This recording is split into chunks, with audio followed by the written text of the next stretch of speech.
So to go very briefly, challenges to ecological integrity of Sandy Lake. I've sort of been over this a little bit, water quality. Power boats, I would say, is an issue because it, you know, a lot of the wetlands around Sandy Lake are quite shallow wetlands. They're very important for the amphibians and so on. And the power boats definitely disturb everything there and are not helpful, let's put it that way. Invasive species, I've had a little bit of a concern about Rosa multiflora. I'll show you that in a little bit. There are some aquatic things I think we should be keeping an eye out for, such as the Chinese mystery snail. Hemlock woolly adelgid. I think, has everybody heard of the hemlock woolly adelgid? No. That is a pest of hemlocks, which was just recorded first in Nova Scotia last year, 2017. It could destroy our hemlock forests. It's already destroyed some large patches in southwest Nova Scotia. So that has big implications. It's something we should keep an eye out. This is what, if you see this looking on the underside, that's what it looks like. And of course, development has big potential impacts on a lot of things. And then recreational use itself can also be highly damaging.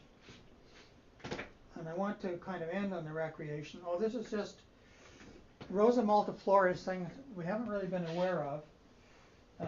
This is down when you come in by the rifle range and look there. And what I do is I do surveys of this in early July when it's flowering, and you can pick them out. So they're only there. And I'm willing to predict that over the next 5 years you're going to see it all over this area. Not that, you know, you may not be able to do anything about it, but it is an issue. Recreational use, I know from my experience in the Bluff Trail, you know, when I was with the Bluff Trail, we went from a phase of trying to get people interested in going on the trail to say, oh, please don't come anymore, we can't keep up with you. Many impacts once people start really using these areas. And you know, I say that in general in HRM, as we start to get more of these trails and so on, we really have to develop a leave no trace ethic. You know, we really it's enough to protect an area, but then we have to take care of it, and that is a real issue in many respects. But then what I'm really excited about this whole area are the incredible recreational potential there are in these lands over here. These are some existing trails, more or less, and the way I'm kind of looking at it, whoops, oh damn, oh no, no, not there. I guess you know, it's just a concept of how it might be looked at. That to the west and north of the lake, you know, we should try to give priority to these corridor and conservation things. But this area, this whole area to the east, can be integrated conservation and recreation. Already is a lot of recreation, and that would be one way to look at it. These are kind of existing access points, these yellow points here. And the next one shows you just gives some idea of the many uses that are possible in that area, that exist in the area, and the many that could be used. And you know, there's lots of existing corridors, the power lines and so on. This water road going up here. I mean, you can open the gate here, and you can drive vehicles up here, and you can have summer events here if you want to, in a controlled way, obviously. And as I kind of see it, you can have, and it's right next to these big settled areas. So it's kind of perfect for HRM. And I think one way to look at it is, another factor about it is just kind of a noise gradient. If you're in here and you want to really, you know, there's some beautiful forest in here, but you want to wear earmuffs because of the high. But people on mountain bikes and so on, they're not very concerned about that. So, and same, there's some dirt bikes and a little bit of ATV use and so on. So to me, you could channel a lot of that kind of use closer to that area, and then have these for more gentle activities up here. And there are all these different kinds of activities that are possible here. So to me, that's a huge attribute of that that area, which is not shared, for example, by Blue Mountain Birch Cove Lakes. Those are wilderness trails. And I have to say that one of the reasons that I'm excited about this is to get people off of the bluff trail. But the wilderness trails are single track user trails, and where they're heavily used, they're getting destroyed. And the people who are going on them, I say 90% of them, they just want to go outside and have a walk in the woods. They don't really, not necessarily want to go on a wilderness trail. And the thing is, there are lots of large venues here that more or less exist already that people could go to. And in general, I guess my view of it is that, if you take HRM today and take HRM 50 years from now, we're going to have the same amount of land, less, but a lot more users, and there's a lot more people using. So we need all of the areas like this we can get, in part so we don't destroy them, and then we need to take care of them. But I think this area has tremendous potential that way. In a very positive way, I hope. So to me, the whole thing fits in very nicely with our recently announced Green Network Plan, which of course includes all the conservation and recreational and other uses. And those are the reasons I'm excited about Sandy Lake Regional Park, and that's it.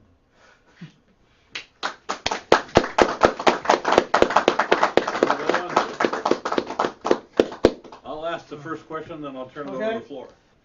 We already got 1,000 acres. All those wonderful things you showed us.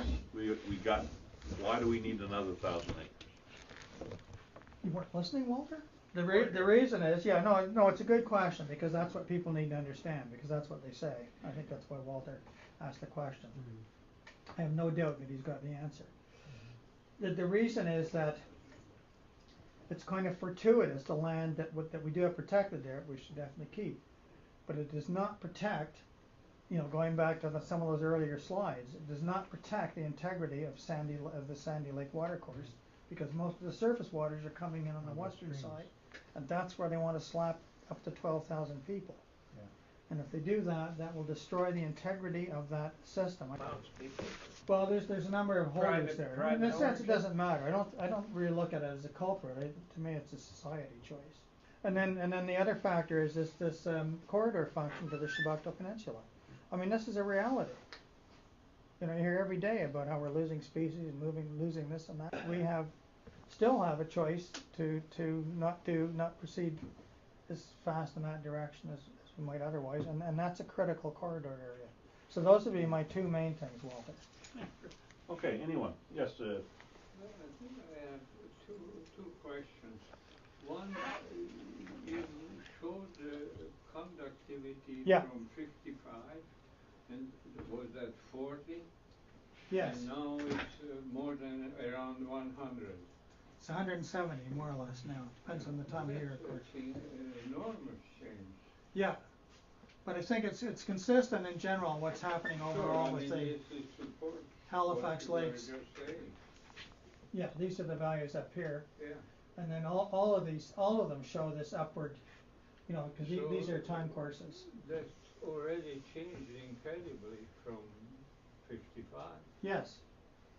But why can't we walk it backwards? For instance, when I'm just saying we've got that one stream coming in there, which is a really stinky stream. Clean it up. Why can't we clean it up? And the other question, do you have any measure of watercolor on that? All I did, Joe, was I made a few Secchi disc measurements. But I don't have no color. I have no color measurements. The water is not. It's not a. It's not what I would call a brown lake. No. Okay. It doesn't have enough, black spruce swamp and stuff around it. So it's not. It's in general not dark. Although I think Ed said that this fall when he was out in the boat, the whole lake had turned brown, and presumably stuff had washed down from the hinterland. So that's turbidity we're talking about. No, it's the actual color, which is, Joe could tell you better than me. It's the humic acids and so on, and I think that's what you're asking about, Joe. Which is the indication of sphagnum bark on the drainage. Yeah. But that's not the problem.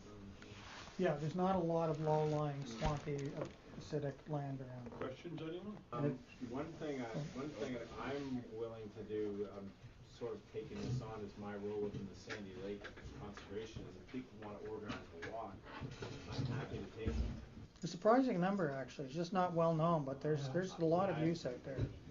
Every time I've gone, there's been at least Yeah. 5 cars at that tiny little, because now the parking lot is blocked off. And there's a lot of winter At use. that time, there was up to there's more up 20 or more. Yeah. And runners. I mean, this fall I took a group up in the drumlin up by the rifle range. And you know, there's long distance runners. They love it going up there. And there's a lot of these people using this place. And the mountain bikers, they're nuts, man.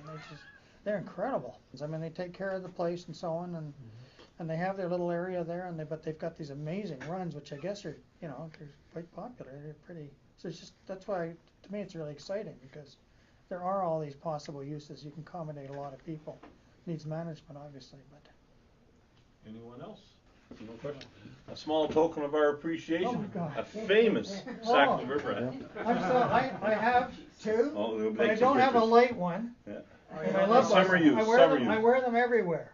Got a picture? Best smile, Dave. Bound to get one there. There you go. The legs go right there. I always say Anyway, I really appreciate that.